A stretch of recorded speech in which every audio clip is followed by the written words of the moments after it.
Hello student, good morning. जैसा मैंने आप लोग को अपने पिछले क्लास में एडमिशन ऑफ पार्टनरशिप से रिलेटेड जो भी इंपॉर्टेंट इसके टर्म्स थे, उन सारे इंपॉर्टेंट टर्म्स के बारे में आप लोग को बता दिया था, जिसमें हमने बताया था कि जब एक पार्टनरशिप फॉर्म में एक नए पार्टनर को एडमिट करते हैं तो उस पार्टनर को जब एडमिट किया जाता है तो कौन कौन से उसमें अकाउंटिंग एडजस्टमेंट करने होते हैं। जिसमें हमने बताया था कि आपको सबसे पहला जो अकाउंटिंग एडजस्टमेंट होता है वो होता है change in profit sharing ratio. इसके बाद वैल्यूएशन ऑफ गुडविल, उसके बाद revaluation of assets and liabilities, joint life policy का एडजस्टमेंट और एडजस्टमेंट ऑफ कैपिटल। तो ये कुल 6 एडजस्टमेंट जब एक नए पार्टनरशिप फॉर्म में एक नए पार्टनर्स को जब एडमिट किया जाता है, जब एक नए पार्टनर्स को जब फर्म में एडमिट किया जाता है तो इतने ये 6 एडजस्टमेंट किए जाते हैं। तो आज हम आप लोगों के सामने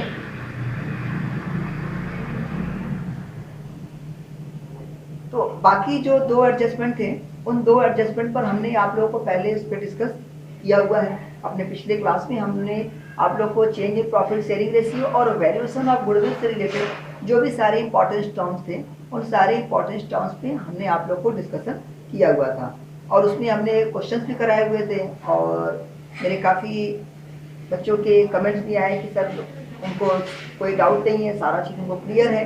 इसके बाद भी अगर से आप लोग को पार्टनरशिप से रिलेटेड एडमिशन ऑफ पार्टनरशिप में अगर कोई भी डाउट होते हैं तो आप लोग मुझे कमेंट कर सकते हैं। तो आज हम लोग स्टार्ट करते हैं रीवैल्यूएशन अकाउंट। तो जैसा कि मैंने आप लोग अपने पिछले क्लास में रीवैल्यूएशन से रिलेटेड जो थ्योरी पोर्शन थे उन सारे थ्योरी पोर्शन को हमने उसमें डिक्टेट कर दिया था कि रीवैल्यूएशन अकाउंट क्या होता है। रीवैल्यूएशन अकाउंट एक नॉमिनल अकाउंट होता है। जब भी एक पार्टनर को हम फर्म में एडमिशन करते हैं या जब एक नए व्यक्ति को पार्टनरशिप फर्म में एंट्री दी जाती है तो वह उस डेट से उस फर्म का पार्टनर माना जाता है और जब वह पार्टनरशिप फर्म में जैसे ही एडमिट हो जाता है तो at the time of his और हर admission in the presence of a new incoming partner, the old partners prepared an additional account for reconstruction of assets and liabilities. वह यह जानने के लिए अपना एक रीवैल्यूएशन बनाते हैं, रीवैल्यूएशन अकाउंट बनाते हैं कि उस नए पार्टनर के आने से पहले उनके फर्म की क्या एसेट्स थी और कितनी लायबिलिटीज थी और अब आज की डेट में जब उस नए पार्टनर को एडमिशन दे दिया गया तो उनकी एसेट्स की क्या वैल्यू है और उनको कितने लायबिलिटीज का अब पेमेंट करना है। तो इसके लिए ओल्ड पार्टनर से एक अकाउंट बनाते हैं जिस अकाउंट को हम लोग रीवैल्यूएशन अकाउंट कहते हैं। रीवैल्यूएशन अकाउंट के नेचर के बारे में बात करते हैं तो रीवैल्यूएशन अकाउंट आपका नॉमिनल अकाउंट होता है, यानी revaluation account treated as a nominal account. So in the revaluation account the nominal accounts rules are follow. तो इसमें हमने बताया था कि रीवैल्यूएशन अकाउंट कौन सा अकाउंट है, नॉमिनल अकाउंट है। इसको बनाने का पर्पस क्या है, इसको क्यों बनाया जाता है। Revaluation account is a reconstruction of assets and liabilities. यह रिकंस्ट्रक्शन है एसेट्स और लायबिलिटीज का। और रीवैल्यूएशन अकाउंट के जो भी रिजल्ट होते हैं चाहे प्रॉफिट या लॉस, रीवैल्यूएशन अकाउंट जब बनाया जाएगा उसमें एसेट्स और लायबिलिटीज का रीवैल्यूड किया जाएगा। तो उस रीवैल्यूएशन का यह बेनिफिट होगा कि फर्म को प्रॉफिट हो सकता है या कभी कभी ऐसी सिचुएशन क्रिएट हो जाती है कि रीवैल्यूएशन अकाउंट बनाने से पार्टनर को लॉस होता है। तो इस प्रॉफिट या लॉस को सिर्फ और सिर्फ पुराने पार्टनर्स को बांटा जाएगा। नए पार्टनर का रीवैल्यूएशन अकाउंट में कोई शेयर नहीं होता। तो चलिए स्टार्ट करते हैं। क्वेश्चंस है जिसमें अनुराग और भावना यह 2 पार्टनर थे। इन्होंने मोनिका को अपने फर्म में एडमिशन दिया और एडमिशन पर मोनिका अपने हिस्से की गुडविल का अमाउंट लाती है 6,000 रुपया और 15,000 रुपया अपने हिस्से का वह कैपिटल लेकर के आती हैं और उसके आने पर फर्म की जो एसेट्स थी उसका रीवैल्यूएशन, फर्म की लायबिलिटीज थी उसका पेमेंट किस तरीके से होता है वो हम आप लोग को बता रहे हैं। तो देखिए एक ये क्वेश्चन है आप लोग के सामने कि there are two partners name Anurag and Bhavana and their profit sharing ratio are 2/1 and 2/3। देखिए यहाँ एक क्वेश्चन है आप लोग के सामने, इसमें दो पार्टनर हैं अनुराग और भावना, इनका प्रॉफिट शेयरिंग रेशियो 2:1 है, यानी 2/3 और 1/3। उन्होंने मोनिका को अपने फर्म में एंट्री दिया, तो फर्म के एडमिशन पर कुछ चेंजेस हुए उनके एसेट्स और लाइबिलिटीज में। ये चेंजेस क्या है? Monika was to be given 1/3 share in the profit, यानी मोनिका को आज की डेट से फर्म में 1/3 का पार्टनर बनाया गया, और इसके लिए मोनिका 15,000 रुपये कैपिटल का लेकर आती हैं और 6,000 रुपये प्रीमियम लेकर आती हैं गुडविल का। इसके बाद इसमें एसेट्स और लाइबिलिटीज को इस तरीके से रीवैल्यूड किया गया। Stock and plant were be reduced by 10%, यानी स्टॉक और प्लांट मशीनरी की वैल्यू जो थी वो पहले की अपेक्षा 10% कम हो गई। That the provision is made for doubtful dates on debtors amounting ₹5% on the debtors, यानी इसके 5% का क्रिएशन करने के लिए कहा जा रहा है। That the building account was to be appreciated by 20%, यानी बिल्डिंग की जो भी वैल्यू है उस वैल्यू से 20% की अधिकतम, यानी 20% को बढ़ा करके जो वैल्यू आएगा वह इस फर्म का अब नया बिल्डिंग की वैल्यू होगी।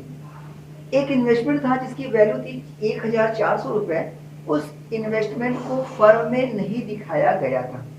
इससे भी हमारे फर्म की एसेट्स में इंप्रूवमेंट हो गया, इससे भी हमारे फर्म की एसेट्स में वृद्धि हुई।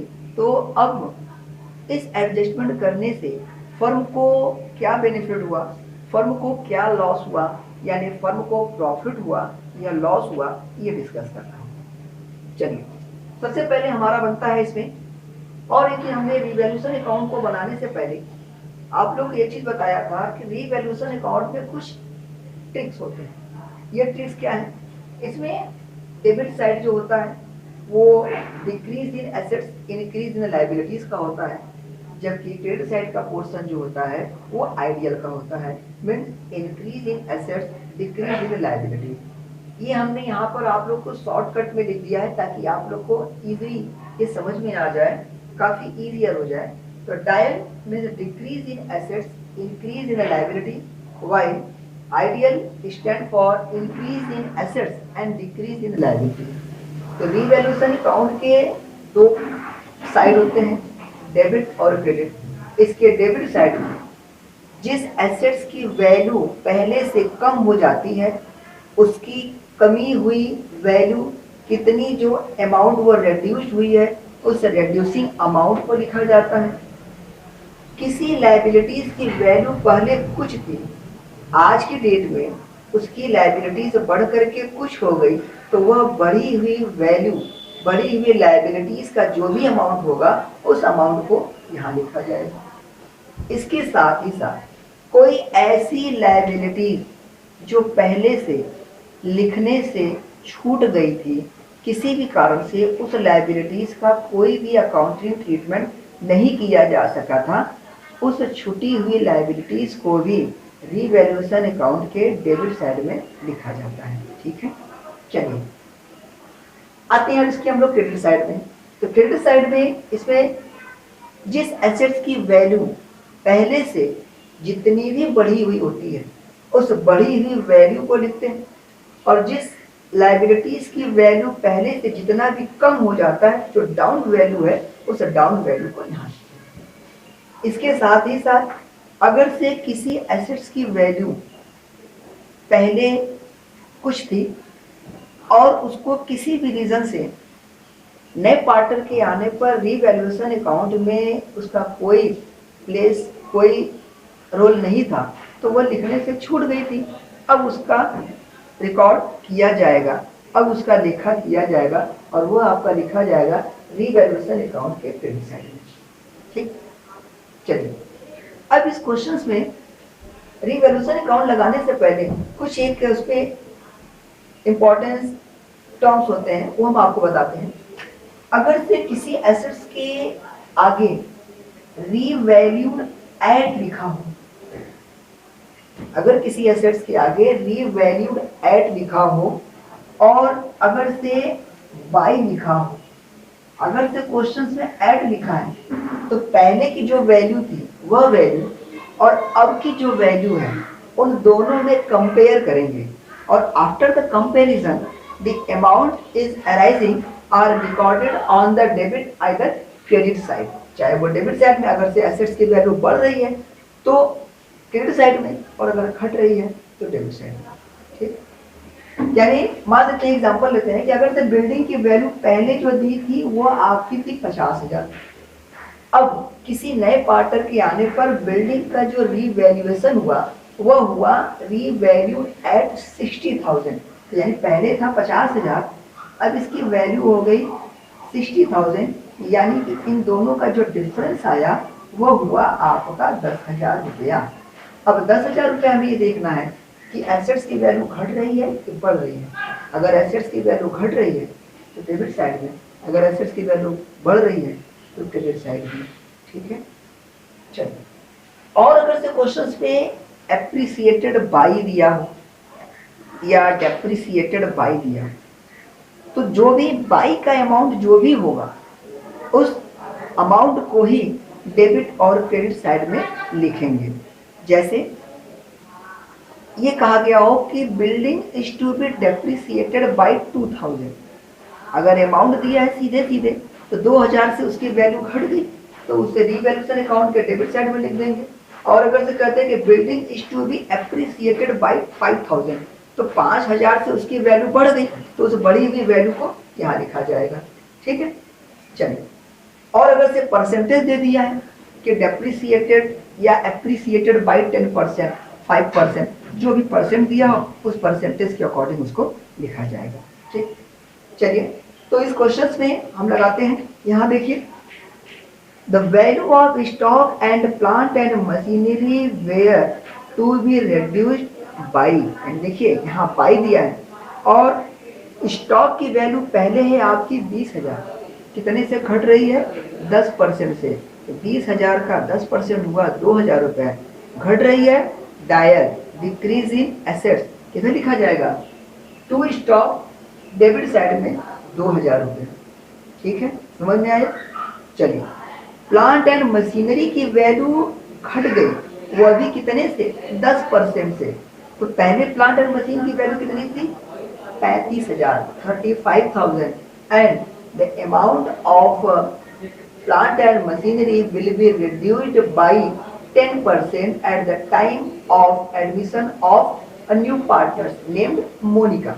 तो मोनिका के आने पर इसकी वैल्यू 10% से कम हो गई, तो 35,000 का 10% हो गया 3,500, यहाँ लिख दिया गया। ठीक है, कोई डाउट। चलिए, इसके बाद कहा है कि the provision is to be made of debtors amounting ₹5%, तो 5% का डेटर्स पे आपको प्रोविजन बनाने के लिए कहा जा रहा है। तो जितना आपका डेटर दिया है उसका 5% निकालिए। डेटर्स का अमाउंट दिया है आपका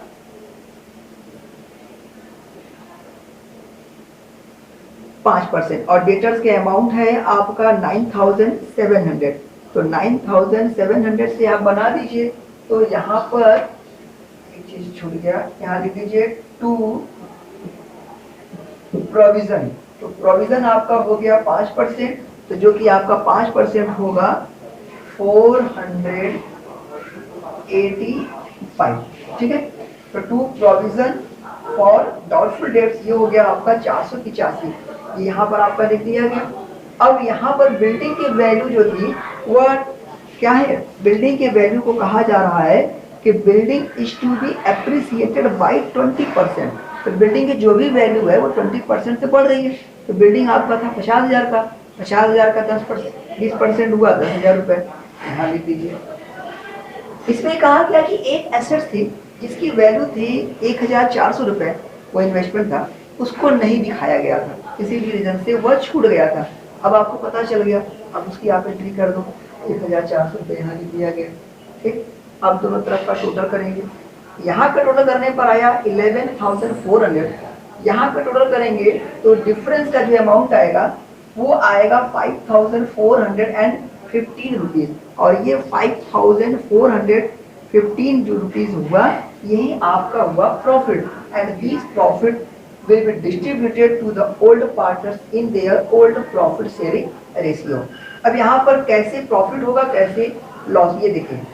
अगर से आपका डायल ज्यादा होता है आइडियल से, तो इस केस में firm suffering from loss, firm को लॉस होगा, यानी रीवैल्यूएशन अकाउंट का डेबिट का पोर्शन अधिक हो गया, क्रेडिट का पोर्शन कम हो गया, तो जो डिफरेंस आएगा उस डिफरेंस को बोलेंगे लॉस, वाइस वर्सा प्रॉफिट।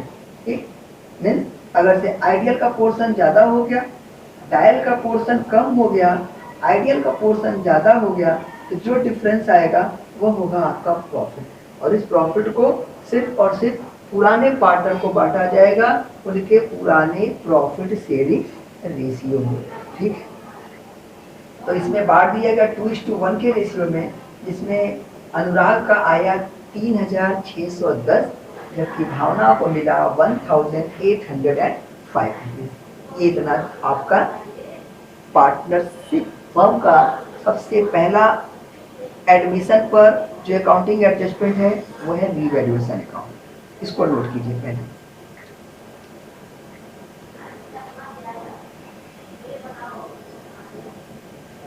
चलिए अब आगे बढ़ते हैं पार्टनर्स के कैपिटल अकाउंट में। तो देखिए पार्टनर्स का कैपिटल अकाउंट में हम उतने ही कॉलम बनाते हैं अमाउंट के लिए जितने कि हमारे पार्टनर्स हो जाते हैं। तो पहले हमारे पास 2 पार्टनर थे, अनुराग और भावना। अब हमारे पास मोनिका नाम की एक तीसरी पार्टनर भी एडमिट हो गई, तो अब हमारे पास 3 पार्टनर हो गए। तो 1, 2, 3 कॉलम बनेंगे अमाउंट्स के लिए, पर्टिकुलर का 1 कॉलम। उसी तरह से उतने ही कॉलम आपके क्रेडिट साइड में भी होंगे। पार्टनर्स का कैपिटल अकाउंट बनाने का फॉर्मेट ठीक उसी तरह से होता है जैसे अभी तक हम फंडामेंटल ऑफ पार्टनरशिप में change in profit sharing ratio में पार्टनर्स का कैपिटल बनाते थे। यानी पार्टनर्स का कैपिटल का फॉर्मेट वही है, पर्टिकुलर अमाउंट। अमाउंट के लिए हम उतने लाइन ड्रॉ कर देंगे जितने हमारे पार्टनर्स हैं। ठीक है, चलिए सबसे पहले हम देखते हैं पार्टनर्स का जो इनिशियल कैपिटल होता है। सबसे पहले हम पार्टनर्स की इनिशियल कैपिटल को लिखते हैं। मीन्स बाई बैलेंस बीडी अनुराग का कैपिटल 30,000 था, भावना का कैपिटल 20,000 था, वो लिख दिया गया। जबकि मोनिका तो अभी आ रही है, इनका कोई अमाउंट नहीं रहेगा, इसलिए डैश कर दिया गया है। आप फिर भी छोड़ भी सकते हो, कुछ डैश भी फिल कर सकते हो, कोई इशू नहीं। इसके बाद पार्टनरशिप फॉर्म से पार्टनर्स को जो जो बेनिफिट मिले हैं, जैसे किसी पार्टनर को सैलरी, उनके कैपिटल पर इंटरेस्ट, जो भी उनको बेनिफिट मिले हैं उन सारे बेनिफिट को यहाँ लिखा जाएगा। तो यहाँ पर रीवैल्यूएशन से प्रॉफिट हुआ था, तो बाय रीवैल्यूएशन के नाम से प्रॉफिट लिखा जाएगा। इसमें अनुराग और भावना यानी ओल्ड पार्टनर्स का ओल्ड शेयर यहाँ लिख दिया गया। इसके बाद जो नया पार्टनर्स फर्म में एंट्री लिया है, तो at the time of his और हर admission he brought the amount of cash in 2 categories, number 1 capital and second one goodwill। तो मोनिका अपने हिस्से का कैपिटल लेकर के आई 15,000 रुपये, उनके हिस्से में लिख दिया गया, और उन्होंने 6,000 रुपया गुडविल के प्रीमियम के रूप में लेकर के आई। तो उस गुडविल के अमाउंट को पुराने पार्टनर्स अपने सेक्रीफाइसिंग रेशियो में डिस्ट्रीब्यूट कर लेंगे। तो यहाँ पर बाई प्रीमियम फॉर गुडविल के नाम से लिख दिया। ठीक, इस क्वेश्चन में यह था कि the amount of premium for goodwill withdraw by the old partner, यानी गुडविल का पूरा अमाउंट पार्टनर ने विड्रॉ कर लिया। तो अगर से ऐसी सिचुएशन हो जाती है कि पुराने पार्टनर्स गुडविल का अमाउंट विड्रॉ कर लेते हैं, तो उनके विड्रॉ पे उनकी कैपिटल उतने अमाउंट से क्या हो जाएगी, कम हो जाएगी। इसलिए उसे कैश या बैंक के रूप में डेबिट साइड में लिखा जाएगा। फिर दोनों तरफ का टोटल किया जाएगा। क्रेडिट साइड का टोटल ऑलमोस्ट ज़्यादा होता है बजाय डेबिट साइड के। दोनों का जो डिफरेंस आएगा वह डिफरेंस टू बैलेंस सीडी के नाम से लिखा जाएगा। तो जिसमें इनका आया बैलेंस इतना, इनका आएगा इतना, और इनका एज इट इज 15,000 कॉपी कर दिया जाएगा। ये अमाउंट इतना इतना इसको लिख करके, यानी ये। अब जब बैलेंस शीट बनाएंगे तो बैलेंस शीट में जो सभी पार्टनर्स की जो कैपिटल लिखी जाएगी, वह कैपिटल कितने लिखी जाएगी? 20,000 30,000 नहीं लिखा जाएगा। अब लिखा जाएगा ए का, अनुराग का इतना, भावना का इतना, और मोनिका का इतना। ठीक है, चलिए अब अकाउंट नंबर 3 ये हो गया रिवैल्यूएशन अकाउंट। अकाउंट नंबर 2 ये हो गया partners capital account. Account number 2 ये हो गया नंबर 3, यानी 1 2 3। अब कैश या बैंक अकाउंट, हालांकि कैश और बैंक अकाउंट बनाने के लिए क्वेश्चंस में कुछ भी मेंशन नहीं होगा, लेकिन फिर भी आपको कैश अकाउंट या बैंक अकाउंट बनाना होगा। क्यों?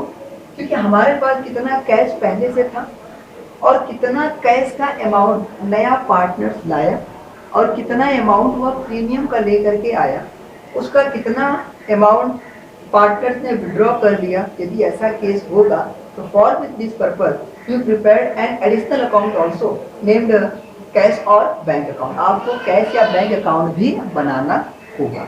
चलिए, और कैश और बैंक अकाउंट बनाने का फॉर्मेट ठीक उसी तरीके से है जिस तरीके से हम अब तक बनाते चले आए हैं। सबसे पहले यहाँ पर कैश का स्टार्टिंग का जो बैलेंस होता है वह लिखा जाता है। तो टू बैलेंस बीडी ये लिख दिया गया, तो हमारे पास इतना था। फिर मोनिका अपने हिस्से का कैपिटल लेकर के आई, 15,000 ये लिख दिया गया। प्रीमियम और गुडविल का यह अमाउंट लेकर के आई है 6,000 रुपये। जितना पैसा आया फर्म में वो सब लिख दिया गया डेबिट साइड में।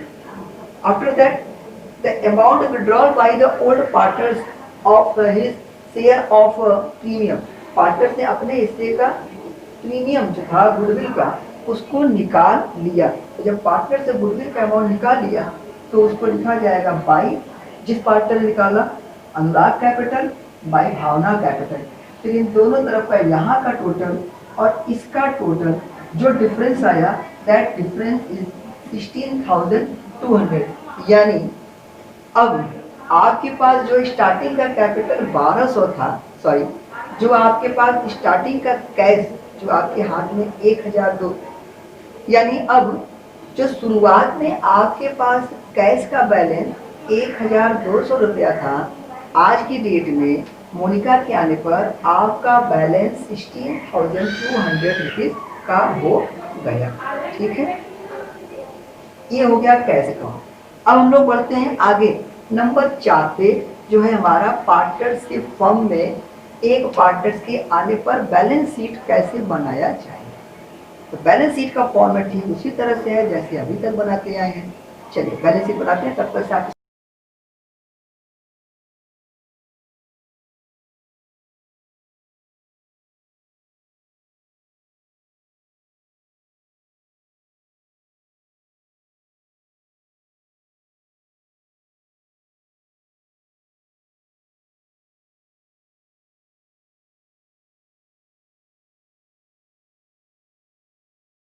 कैसे है बनता है।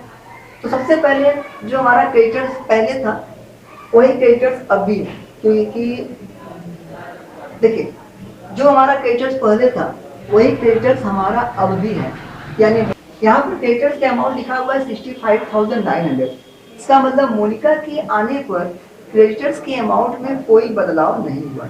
यानी पहले भी हमारा क्रेडिटर 65,900 था, आज भी हमारा क्रेडिटर 65,900 ही है। अब कैपिटल के बारे में बात करते हैं। तो हमने बताया कि अब जब बैलेंस शीट पे कैपिटल हम 3 लोगों का यह लिखेंगे, तो इन लोगों का कैपिटल यहाँ लिखा गया, इन तीनों को जोड़ करके जो अमाउंट आया उसको हमने यहाँ पर बाहर कर दिया। अब आते हैं, हमने बनाया है यहाँ पर कैश और बैंक अकाउंट। हमने बताया कि कैश और बैंक में से आप कुछ भी बना सकते हैं। क्योंकि इस क्वेश्चन में कैश इन हैंड लिखा था इसलिए हम कैश अकाउंट मानेंगे। अगर कैश एंड बैंक लिखा होता तो बैंक अकाउंट बनाते। अगर से कैश और बैंक दोनों लिखा होता तब हम केवल बैंक अकाउंट बनाते। ठीक, चलिए अब हमारे पास कैश कितना हो गया 16,200। यहाँ हमने देखिए लिखा हुआ है 16,200, यानी अब हमारे पास कैश 16,200 हो गया। डेटर्स हमारे पास था 9,700 का, जिसमें से हमने 5% उसका प्रोविजन किया था, इसका माइनस कर देने पर अमाउंट आया हमारा 9215। स्टॉक की वैल्यू हमारी 20,000 थी, इसमें से 2,000 रुपये हमारा स्टॉक कम हुआ था, इसलिए कमी का अमाउंट 2,000 रुपये, पहले का अमाउंट 20,000, इन दोनों को कैलकुलेट करने पर जो अमाउंट आया वो 18% हो गया, या लिख दिया गया। इन्वेस्टमेंट की एक वैल्यू थी 1,400 रुपये, जो कि बुक्स में नहीं लिखी जा पाई थी, अब इसको लिख दिया गया 1,400 रुपये।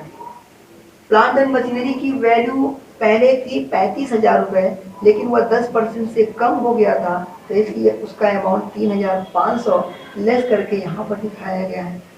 बिल्डिंग की वैल्यू पहले थी 50,000, लेकिन वह 20,000 से बढ़ गया, तो उस बढ़ी हुई वैल्यू को यहाँ दिखा दिया गया है। ठीक, यानी अब उसकी वैल्यू हो गई 60,000। दोनों तरफ का टोटल करेंगे तो दोनों तरफ का टोटल आपका अमाउंट आएगा 1,36,315। ये है आपका question admission of partnership form का। ये है आपका क्वेश्चन, एक पार्टनरशिप फॉर्म में एक नए पार्टनर के आने पर कौन कौन से अकाउंटिंग ट्रीटमेंट किए जाते हैं। एक पॉइंट को पढ़ते जाइए और जर्नल के एंट्रीज करते जाएंगे। चलिए मैं बता रहा हूँ, आप लोग नोट करते रहिए। सबसे पहले मोनिका अपने हिस्से का कैपिटल लेकर आई 15,000 रुपये, और अपने हिस्से की प्रीमियम लेकर आई 6,000 रुपये। इसकी एंट्री क्या हुई? क्वेश्चन आप लोग के सामने है। क्वेश्चन यह है आप लोग के सामने कि Monika bring her share of capital amounting ₹15,000 and for share of premium for goodwill amounting ₹6,000। तो उसकी जनरल एंट्री होगी bank account debit to Monika's capital account and premium for goodwill account. ये हो गया, यानी जनरल एंट्री बनेगी bank account debit to Monika's capital account to premium for goodwill account. इस premium के अमाउंट को पुराने पार्टनर्स को डिस्ट्रीब्यूट कर दिया जाएगा उनके सैक्रिफाइसिंग रेशियो में। For this purpose the journal entries are premium for goodwill account debit to Anurag capital account to Bhavna's capital account. यानी या तो ए और बी, जो भी मतलब जनरल एंट्री बेसिकली होगी premium for goodwill account debit to old partners capital account.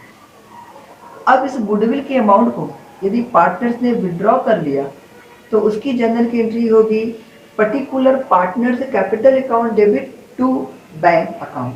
तो इसमें हमारे पार्टनर्स अनुराग और भावना थे, तो इसलिए Anurag capital account debit, Bhavna's capital account debit to bank account को। ठीक, अब एसेट्स और लायबिलिटीज का रीवैल्यूएशन पर चर्चा करते हैं। तो रीवैल्यूएशन अकाउंट में हमने क्या बताया, डिक्रीज इन एसेट्स और इंक्रीज इन लायबिलिटीज को डेबिट साइड में लिखते हैं, तो उस केस में रीवैल्यूएशन आपका डेबिट हो जाएगा। तो revaluation account debit to stock, to plant and machinery और to provision for doubtful debts. इन सारे अमाउंट को एक साथ लिख कर दीजिए, इन सारे अमाउंट को एक साथ लिख दीजिए क्रेडिट साइड में और रीवैल्यूएशन को डेबिट कर दीजिए। चलिए, इसके बाद एसेट्स की वैल्यू बढ़ी, तो जब एसेट्स की वैल्यू बढ़ती है तो पर्टिकुलर एसेट्स डेबिट हो जाता है और रीवैल्यूएशन क्रेडिट हो जाता है। तो जनरल एंट्री हमारी हो जाएगी building account debit, investment account debit to revaluation account. इन दोनों के टोटल से रीवैल्यूएशन क्रेडिट हो जाएगा। एक एसेट्स की वैल्यू जो छूट गई थी तो उससे भी हमारी एसेट्स बढ़ी, इसलिए वह भी डेबिट हो। अब रीवैल्यूएशन अकाउंट का दोनों तरफ का कॉम्बिनेशन करते हैं, दोनों तरफ को कंपेयर करते हैं, डिफरेंस निकालते हैं। अगर से डेबिट का पोर्शन ज़्यादा, क्रेडिट का पोर्शन कम होता है तो उस केस में लॉस होता है। अगर से क्रेडिट का पोर्शन ज़्यादा हो गया, डेबिट का पोर्शन कम हुआ तो प्रॉफिट हुआ। तो उस प्रॉफिट या लॉस को पार्टनर्स को उनके पुराने प्रॉफिट शेयरिंग रेशियो में डिस्ट्रीब्यूट कर देंगे। तो इस सिचुएशन में आपको प्रॉफिट हुआ है तो revaluation account debit to partners capital account हो जाएगा। ठीक, और इसके बाद ये जनरल की एंट्री यहाँ से एंड हो जाती है। तो ये आप लोग का एक क्वेश्चन था एडमिशन ऑफ पार्टनरशिप फॉर्म का, एक नए पार्टनर्स के एडमिशन पर उसके हिस्से का कैपिटल कैश ले आने पर, उसके हिस्से का प्रीमियम फॉर गुडविल ले आने पर अकाउंटिंग ट्रीटमेंट क्या क्या किया जाता है, ये सारा अकाउंटिंग ट्रीटमेंट हमने बता दिया। अब आप लोग इससे रिलेटेड जो भी सारे इम्पोर्टेंट टर्म्स हैं, उन सारे इम्पोर्टेंट टर्म्स को एक बार मेरे पिछले नोट्स को आप लोग देख लीजिए, जो मैंने अपने पिछले क्लास में आप लोग को इसमें लेक्चर दिया था, रीवैल्यूएशन से रिलेटेड सारे इम्पोर्टेंट टॉपिक पर, गुडविल का ट्रीटमेंट पर जो सारा इम्पोर्टेंट टॉपिक पर दिया था। इसके बाद इस क्वेश्चन को आप लोग लगाएंगे। इसके बाद भी अगर से कहीं से कोई भी डाउट अगर से आप लोग को होते हैं तो आप लोग मुझे कमेंट करके बता सकते।